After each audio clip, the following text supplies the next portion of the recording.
Welcome to step one of your face reading journey. So the thing that we get asked about the most is, well, can you tell me a little bit about the history behind face reading? Because why have I never heard of it before?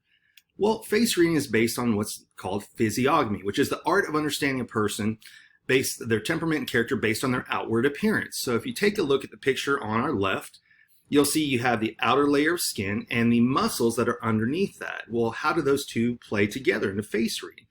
What happens is the mind creates movement and movement creates muscle. So our face is 100% based on our genetics, but what happens is the next layer down, which is epigenetics. So epigenetics is your left brain and right brain and how they take in all the experiences that you have in life. And so it's what happens to you, how you perceive that event, and how you ponder on that event. And what happens is, depending on if it's taken in by a left brain or right brain feature, then it can actually make small adjustments over time. So that's why you can have identical twins who grew up in the same house, raised by the same parents, who went to the same schools.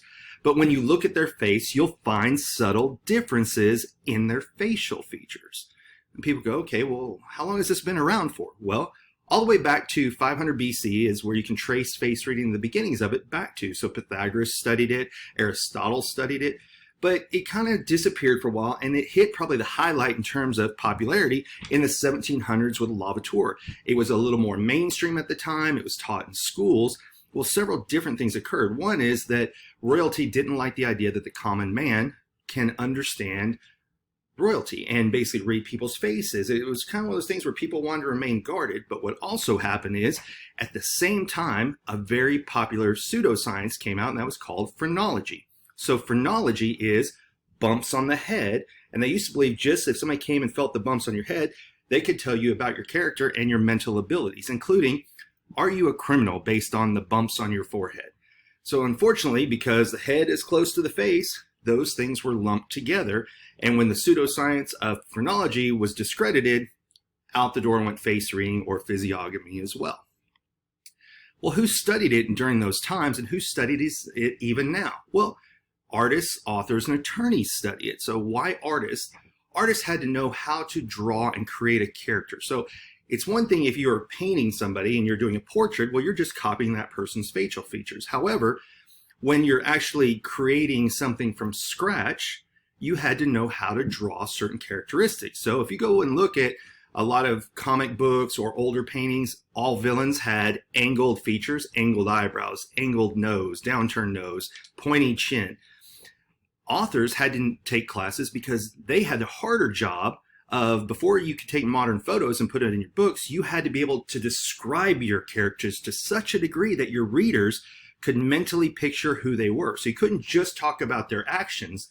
You had to mention things like, as he raised his furrowed brow, while you're reading through the book, so that the person reading it was actually picturing the character in the way that the author had hoped.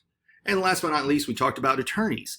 Well, for jury consulting, what can you see? You can see a little bit of body language. However, you can see somebody's facial features. So it's still used today in jury selection. It's also taught at sales teams. It's taught for networking, for coworkers, trying to build team bonding. So there's an entire just litany of things that face reading can be used for. So how come I've still never heard of it? There's only a handful of books. I don't have my book here with me now, but the very first book was called The Amazing Face Reading by Mac Fulfer, who I mentioned down below. And I went and studied Mac's book with highlighters and everything else. And then I found other face reading books as well. But a majority of the face reading books are more of Chinese medicine. How when you look at somebody's face, you can understand what may be going on with their organs or what may be going on internally. So it's very limited. I'm one of maybe 100 to 120 people who've been certified in the world on how to teach facial feature recognition, aka face reading. Now, Mac, being that he was an attorney who twisted his knee and started studying up on phrenology, thus created the book. It was such a popular concept that he was actually able to get it added to TCU, or Texas Christian University, as a continuing education class so people could study it at night. And then he travels all around the world, much like I do, to help teach this to others. People ask all the time, how long does it take before I can start using this skill? The minute you start a module where we cover a facial feature, you can go immediately out and start using that in public.